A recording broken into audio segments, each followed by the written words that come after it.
요한계시록 1장 4절부터 8절까지의 말씀을 합독하도록 하겠습니다. 시작. 요한은 아시아에 있는 7 교회에 편지하노니 이제도 계시고 전에도 계시고 장차 오실 이와 그 보좌 앞에 7 영과 또 충성된 증인으로 죽은 자들 가운데서 먼저 나시고 땅의 임금들의 머리가 되신 예수 그리스도로 말미암아 은혜와 평강이 너희에게 있기를 원하노라. 우리를 사랑하사 그의 피로 우리 죄에서 우리를 해방하시고 그 아버지 하나님을 위하여 우리를 나라와 제상으로 삼으신 이에게 영광과 능력이 세세도록 있기를 구하노라. 아멘. 볼지어다 구름을 타고 오시리라.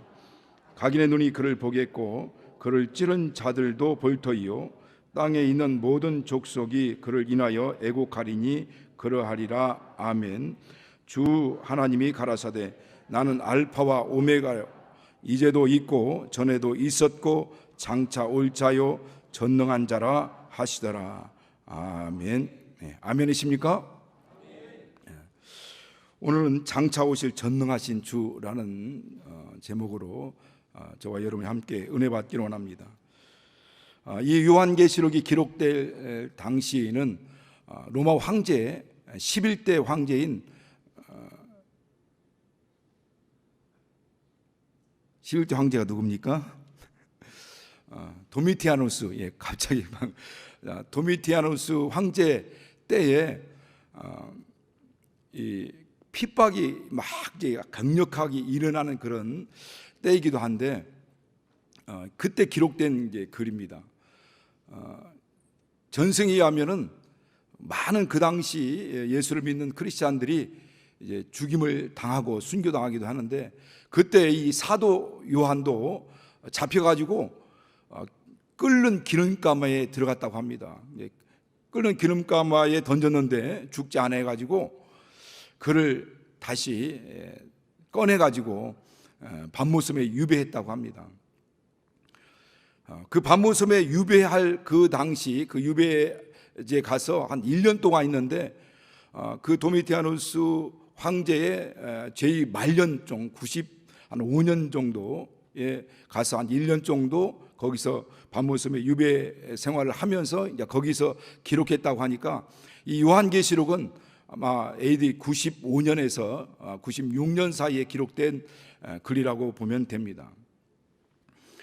그 당시 이제 기독교회가 막 왕성하게 일어날 때고 이 소아시아 지역으로부터 시작해 가지고 이제 막 전 로마로 확산되고 있는 그때였습니다. 그 당시 도미티아누스 이 황제는 이 정치적으로 이제 또 황제권을 더 강화할 목적으로 자기 자신을 또 신격화시켜 가지고 자기가 로마가 다스리고 있는 모든 나라의 모든 사람들에게 자신을 신으로 숭배하고 예배하도록 그런 정책을 핍니다.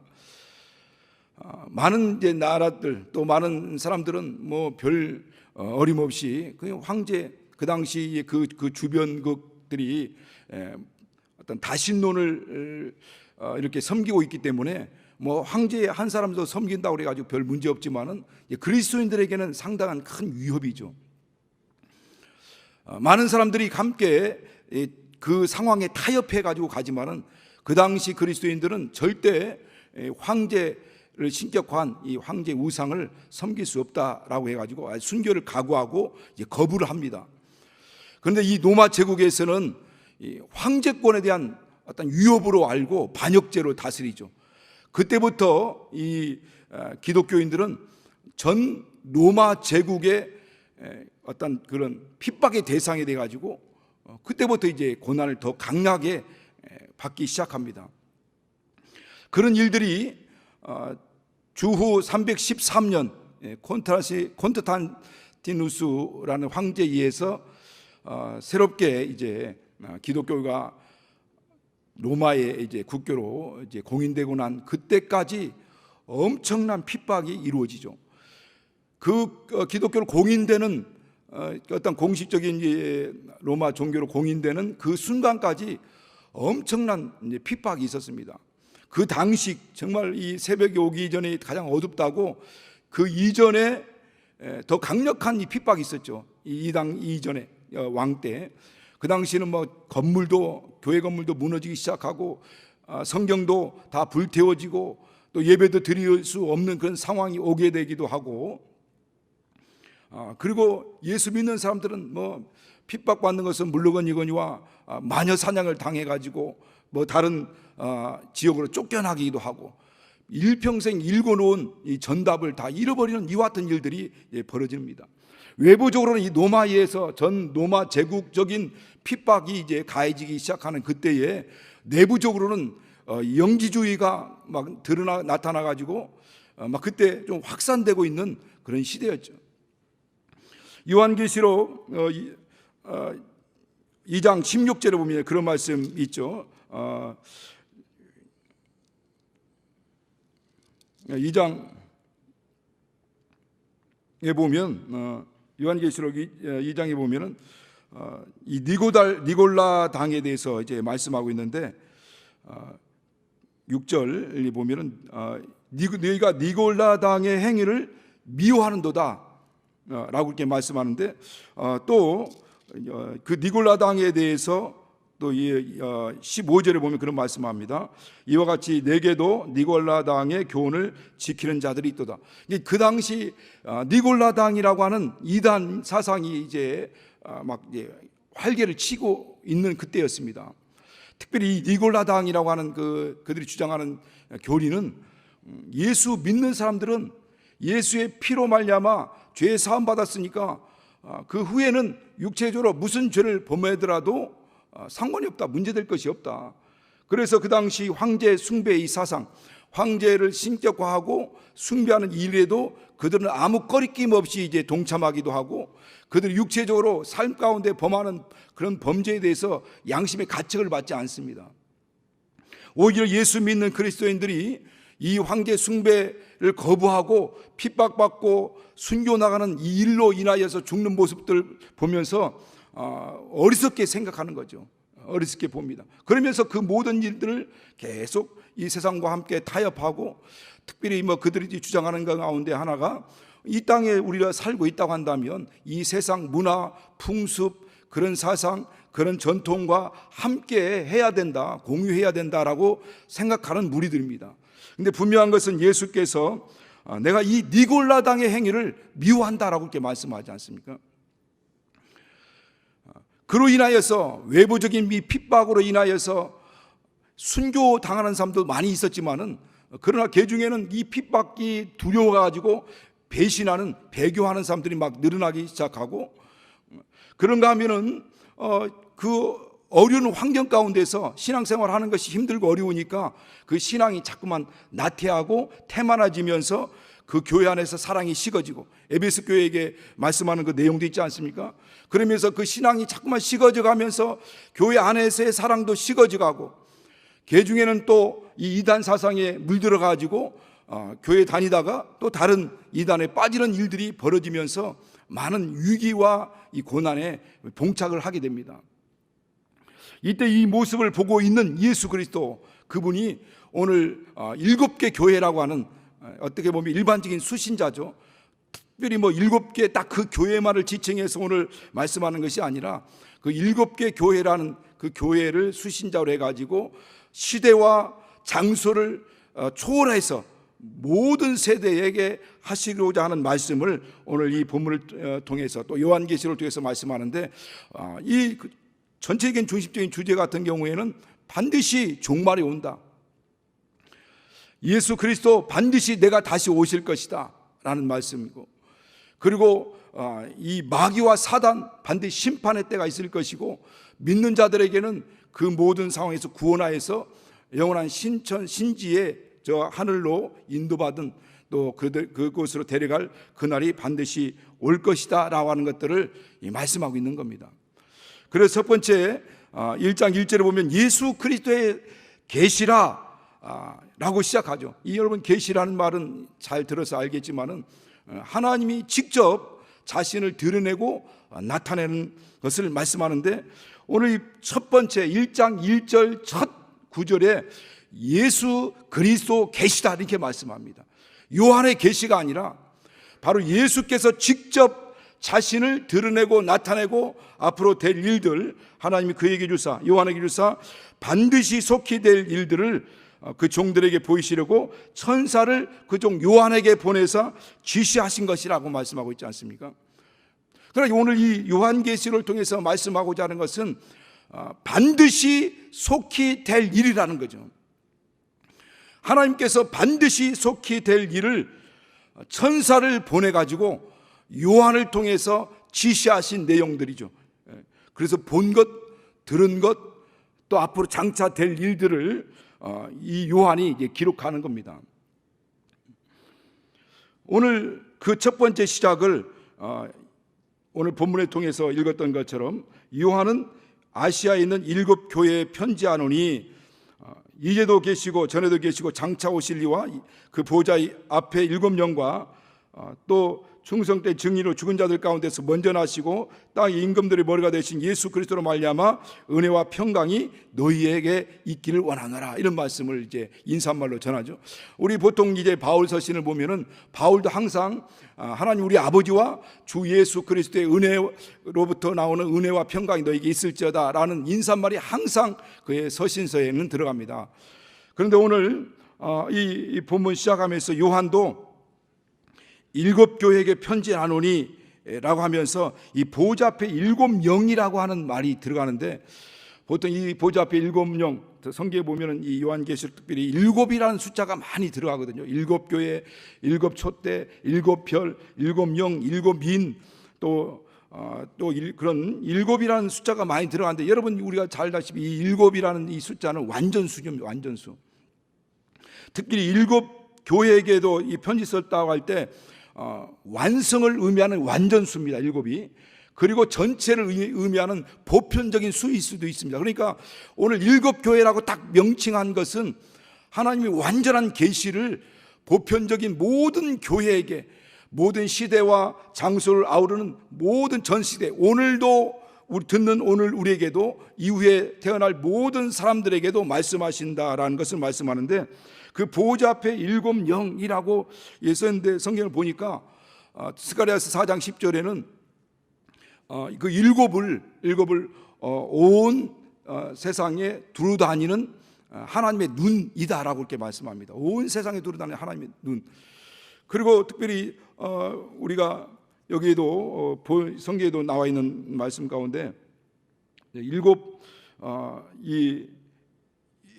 눈, 이게 눈이라고 하는 것을 얘기할 때는 하나님이 보내심 받은 하나님의 7영이다라고 이렇게 말씀하고 있습니다. 그러니까 하나님 보내심 받은 온 땅을 두루 다니는 하나님의 눈으로 이제 말씀을 하고 있습니다. 그런데 어떤 분들은 제가 이제 이 말씀을 준비하면서 보니까 성령이라고 이제 말씀하는 분들도 있고 어떤 분들은 천사라고 얘기하는 분들도 있습니다. 그러나 분명한 것은 하나님 보내심 받은 온 땅을 두루 다니는 하나님의 눈처럼 모든 역사들을 이루고 있는 것이다라는 것을 말씀하고 있습니다. 그 하나님께서 오늘 말씀하시는데 이제도 계시고 전에도 계시고 장차 오실 이다라고 말씀하죠. 이전에도 계시고 전에도 또 이제도 계시고 장차 오실 이 또 이제도 계시고 이전에도 계시고 장차 오실 이 다른 우리 성경에는 또 이전과 지금과 장차 오실 이 순서들이 이렇게 바꾸어 또 나오는데 오늘 여기에서는 이제도 계시고 지금 현재성을 좀 말씀하고 있는 것 같아요. 현재적인 하나님을 말씀하시는데 바로 이 말씀은 어떻게 보면 하나님의 이제도 계시고 전에도 계시고 장차 오실 이라고 하는 이 말씀은 하나님의 영원성을 말씀하고 있는 겁니다. 여러분 사람은 났다가 죽습니다. 또 났다가 죽습니다. 우리가 성경을 통해서 말씀을 들었다시피 하나님은 죽은 자의 하나님이요 하나님이 아니요 산자의 하나님이시다라는 말씀을 듣지 않습니까? 그러니까 아브라함의 하나님이요 이삭의 하나님이요 야곱의 하나님입니다. 하나님은 아브라함에게 약속하신 하나님, 이삭에게도 약속하신 하나님, 야곱에게도 약속하신 하나님. 그런데 아브라함은 낳다가 죽습니다. 그러나 그 아브라함에게 약속하신 하나님은 이제도 계시고 전에도 계시고 영원히 계실 분이라는 거죠. 그러니까 그 약속하신 것들을 반드시 이루시는 하나님이시라는 겁니다. 우리가 하나님 말씀에 따라 순종하고 목숨 걸고 그 말씀대로 살려고 몸부림치는 이유가 뭡니까? 그분은 영원하신 분이기 때문에 그렇습니다. 그분이 하신 약속은 반드시 다 영원 세세무궁토록 그분이 말씀하신 것들을 반드시 이루시고 반드시 성취하신다라고 하는 것을 우리는 믿기 때문에 그 말씀을 신뢰하고 그 말씀대로 살려고 몸부림치는 것이죠. 그러니까 오늘 이 말씀을 통해서 우리에게 하나님께서 말씀하시려고 하는 것은 하나님은 영원하신 분이다. 잠시 인간이 났다가 죽는 하나님이 아니다. 그분이 약속하신 모든 말씀을 반드시 이루신다. 그러므로 내가 반드시 오겠다라고 말씀하셨다면 그 하나님은 반드시 오신다라고 하는 겁니다. 그분은 영원하신 분이시기 때문에 그렇습니다. 이스라엘 사람들이 보통 이 말씀을 딱 들으면 그들이 딱 알아차리면서 그들의 입에서 고백되는 말이 그 하나님이라고 이렇게 고백을 한다 합니다. 보통 이스라엘 사람들은 어렸을 때 3살 정도 되면 내기를 외기 시작하고 보통 13살 정도가 되면 이 모세오경 정도 막 웬다고 합니다. 그래서 이 성경에 대해 구약 성경에 대해서는 빠삭하죠. 그래서 이제도 계시고 또 전에도 계시고 장차 오실 분이라고 말씀을 듣는 순간 그 하나님이라는 것을 알게 된다는 거죠.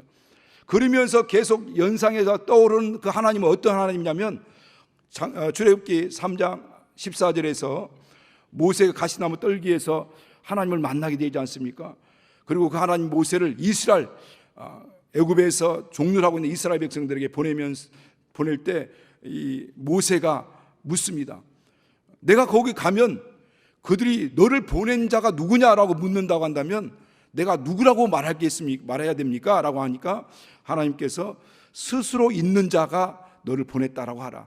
나는 스스로 있는 자다. 이 말씀을 직역하면요 보니까 나는 영원히 존재하는 존재자이다 라는 뜻입니다. 나는 영원히 존재하는 존재자이다. 다시 좀 주약한다면 나는 영원한 존재자이다. 그러니까 나는 스스로 존재하는 영원한 자다라는 뜻이라는 거죠. 그러니까 그 의미가 나는 스스로 있는 자다라는 의미는 나는 스스로 영원히 존재하는 하나님이다라는 말씀이라는 겁니다. 그래서 이제도 계시고 전에도 계시고 또 영원히 장차 오실 하는 순간 영원하신 하나님, 그 영원히 존재하신 하나님, 애굽에서 우리 이스라엘 조상들을 이끌어내시고 홍해 바다를 가르시고 40년 동안 광야 생활을 걷게 하시고 날마다 만나와 또 구름기둥 불기둥으로 막아주시고 반석에서 물을 내시고 그리고 결국 젖과 꿀이 흐르는 약속의 땅으로 인도하신 그 하나님, 그 하나님을 연상한다는 거죠.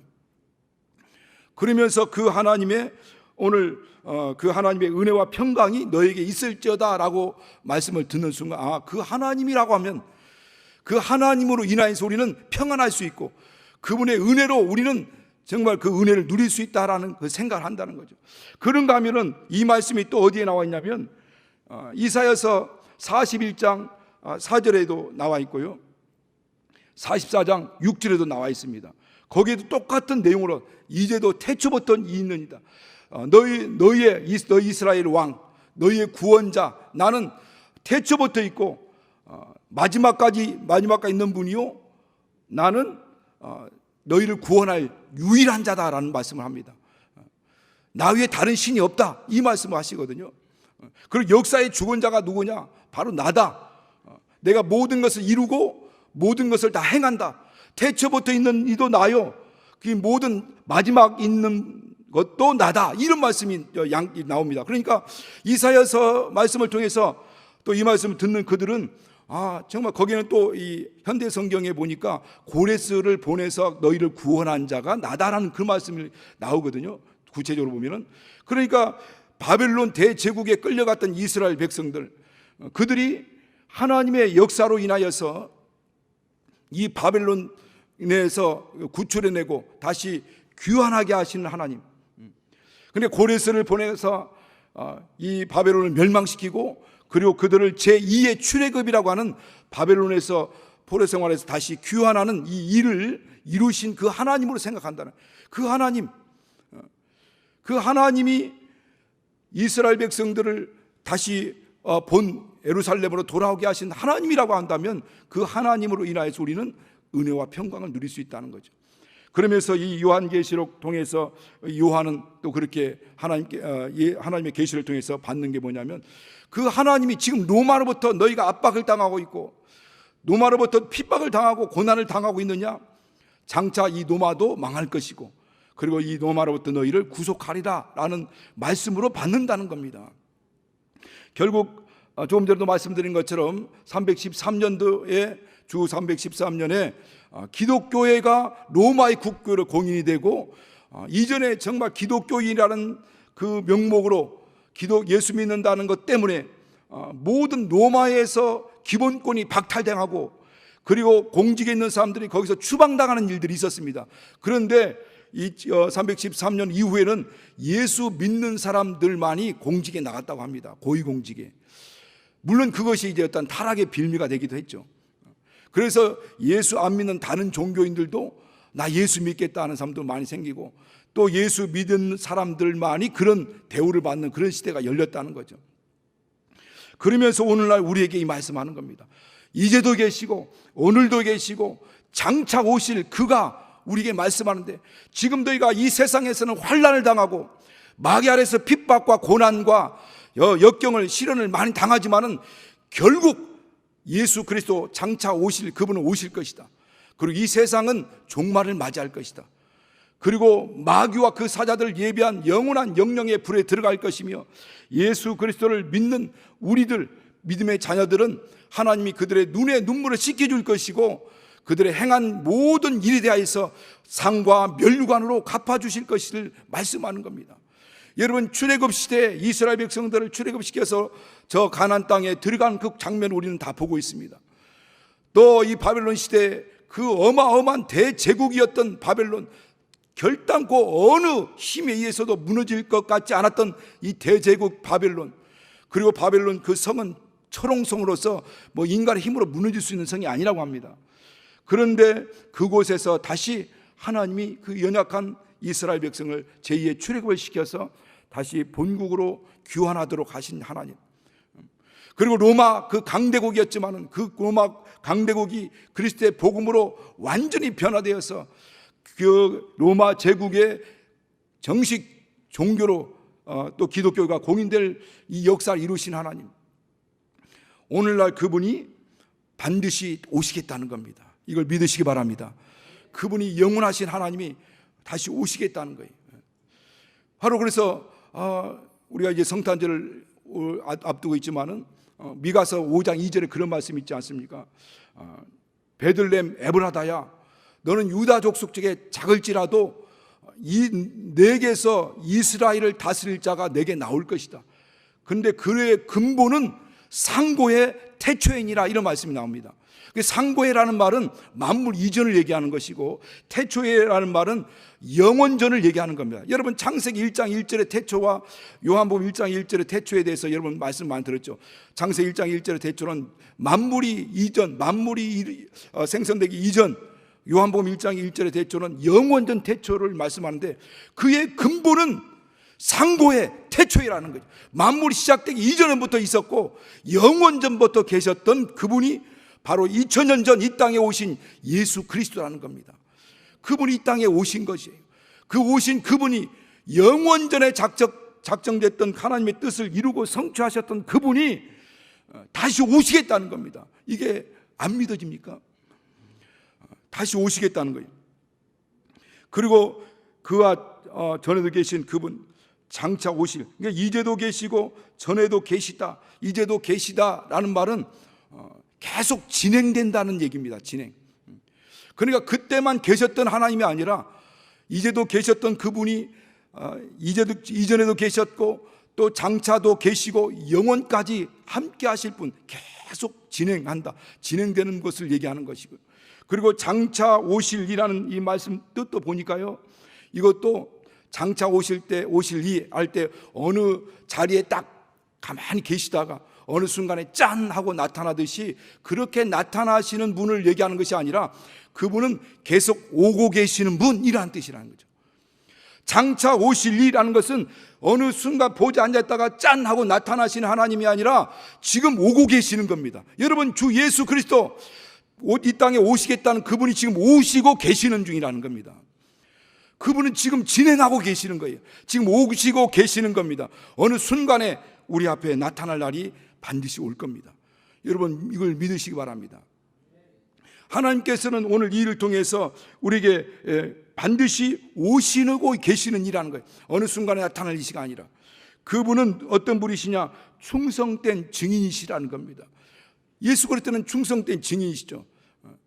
그는 근본 하나님의 본세지시바는 하나님과 동등됨을 취할 것으로 여기지 않냐고 자기를 비워 종의 형체를 가져 사람들과 같이 되었고 사람 모양으로 나타나셨고 자기를 낮추시고 죽기까지 복종하셨는데 십자가에 죽으심이라.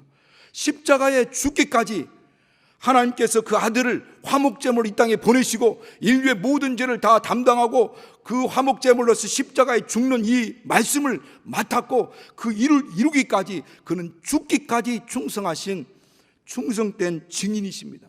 이 증인이란 말이 마르투스 곧 순교자란 뜻이지 않습니까?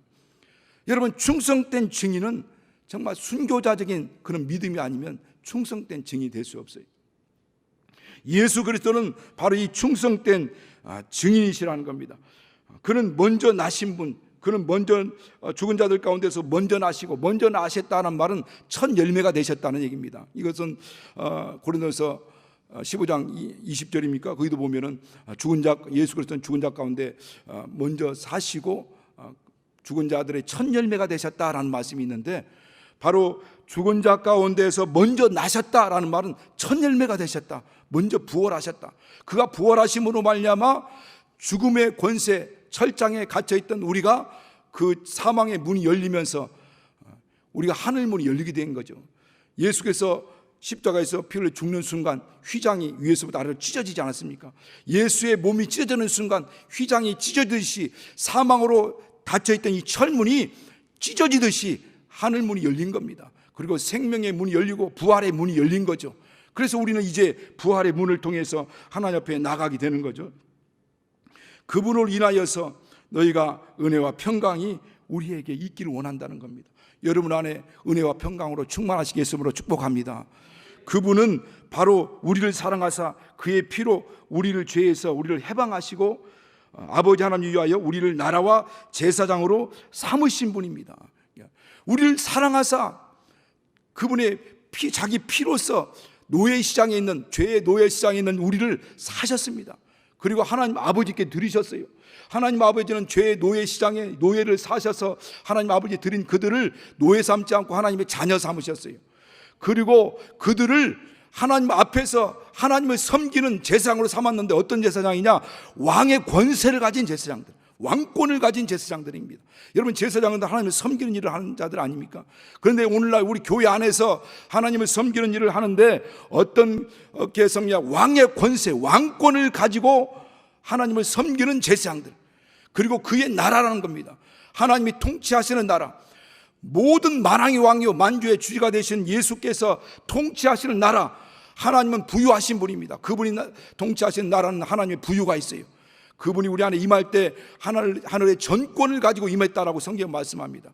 하늘과 땅의 모든 권세를 내게 주셨으니, 그분이 하늘과 땅의 모든 권세, 전권을 가지고 우리 안에 임하셔서 우리를 통치하시는 겁니다. 그리고 우리 안에 하나님의 나라가 확장되기 원하고 우리를 통해 더 많은 나라가 확장되기 원하죠.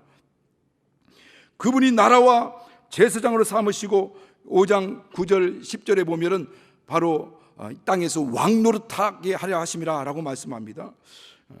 그러므로 우리 모든 삶은 하나님의 영광을 위해서, 그분 아버지를 위하여 라고 말씀하듯이 우리의 모든 권세 능력은 영광과 존귀를 하나님께 돌려야 된다는 것을 말씀하는 거죠.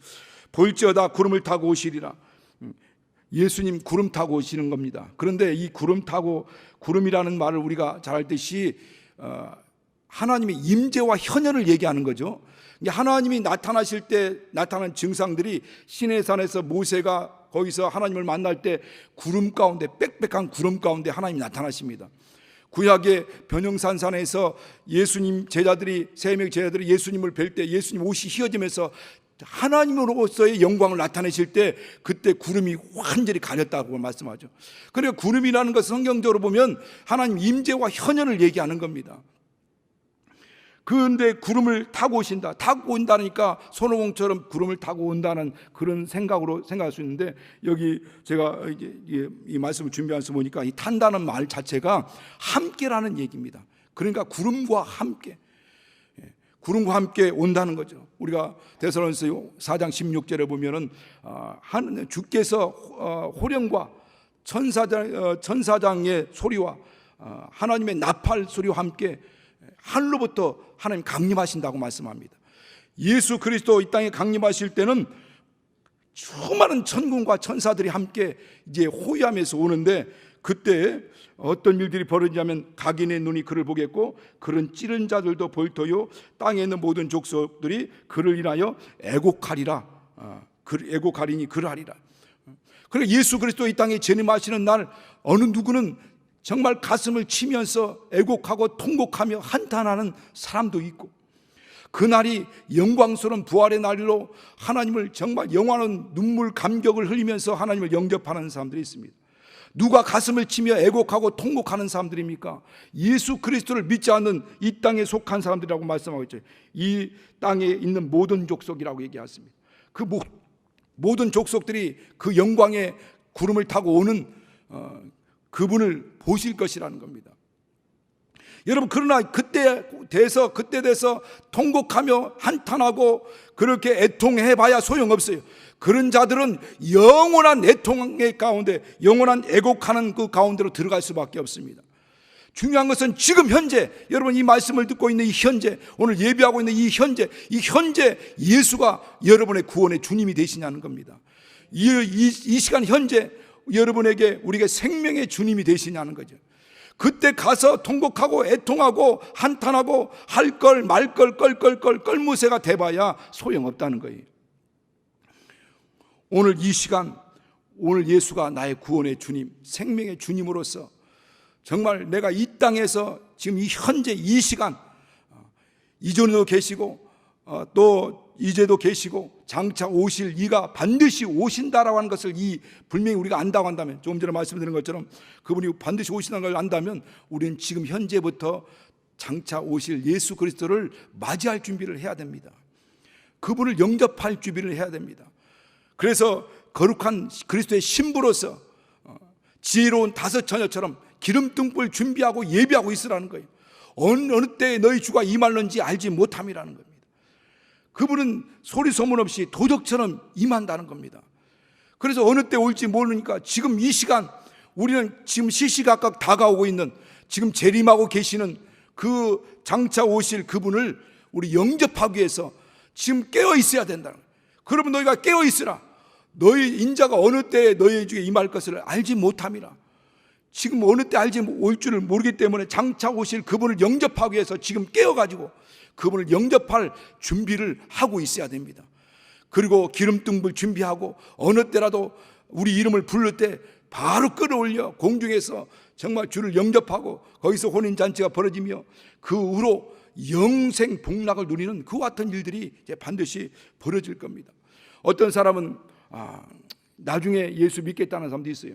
지금은 시간이 없어, 너무 바빠서, 여유가 없어서, 또 여유가 있을 때 예수 믿겠다는 사람도 있어요. 그러나 여러분, 이미 때는 늦습니다. 어느 때 주님 오실지 알지 못합니다. 오늘일지 내일일지 우리는 알 수가 없습니다. 그러므로 항상 예비하고 있어야 되는 겁니다. 그러므로 준비하고 있어야 된다는 겁니다. 예수께서는 오늘 예수 그리스도의 계시라라는 서두 첫 번째 말씀을 통해서 그분이 우리에게 계시하신 거예요. 여러분, 헛말로 들어서는 안 됩니다. 계시한 겁니다. 예비하고 있어라. 반드시 나는 올 것이다. 보라, 내가 속히 오리니 내가 줄 상이 내게 있어. 각 사람에게 이런 대로 갚아주라. 요한계시록 22장 12절에도 말씀하고 있고, 그러면서 20장 12절부터 15절까지는 반드시 생명체에 기록되지 못한 자들은 불못에 들어갈 것이고, 그리고 그 행위, 각각의 행위가 그 책에 기록된 대로 보상을 받을 것이다 라고 말씀합니다. 우리가 이 땅에 생한 모든 것에 대해서 보상받을 날이 온다는 겁니다.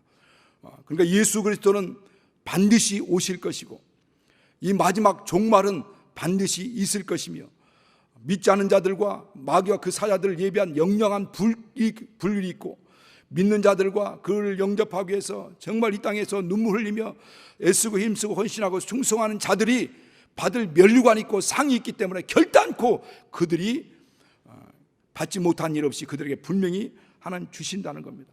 여러분, 주님의 때는 다가오고 있고 주님은 오시고 계십니다 지금. 그리고 예수, 이 땅의 종말은 예수 그리스도께서 오셔야 되는 겁니다. 오전 기온이 올라가지고 북극과 남극의 빙하가 녹아가지고 수온이 올라가서 망한다, 아니면 소행성과 부딪혀서 망한다, 오존층이 무너져가지고, 아니면 무슨 곡식이 이제 부족하다 보니까 서로 전쟁이 나서 세계 전쟁이 일어난다, 이게 아니라 예수 그리스도 오시면 이 세상은 사라집니다. 그리고 새로운 세상이 열리게 됩니다. 여러분, 이것은 꿈 같은 얘기가 아니라 우리 앞에 장차 조만간에 닥칠 일입니다. 오늘 우리 주 예수 그리스도 장차 오실 그분이 지금 오고 계신다는 걸 여러분 믿으시고, 지금 현재 이 시간에 오실 주님을 그리스도의 신부로서 맞을 준비하면서 등불 들고 우리 자신을 정말 거룩하게 예배하고 준비하고 맡은 바 사역 감당하며 주님 오실 때 정말 주님을 영접하는 저와 여러분 되시겠음으로 축복합니다. 이 시간 같이 기도할 때 성령으로 영혼을 깨워주셔서 정말 깨어있으라 라고 막 의식하고 있으라는 말씀이라고 했잖아요. 깨어있으라, 의식하고 있으라. 여러분, 처음으로 이와 같이 혼수상태에 있는 사람들은 의식이 없습니다. 의식하고 있으라. 어느 때 주가 임할는지 알지 못함으로 기도로 깨어있으라고 말씀하는데, 정말 날마다 깨어있어서 주님 맞을 준비하면서 그날 예배하는 우리 모든 심령 될 수 있도록 위에서 같이 기도하겠습니다. 거룩하신 아버지 하나님,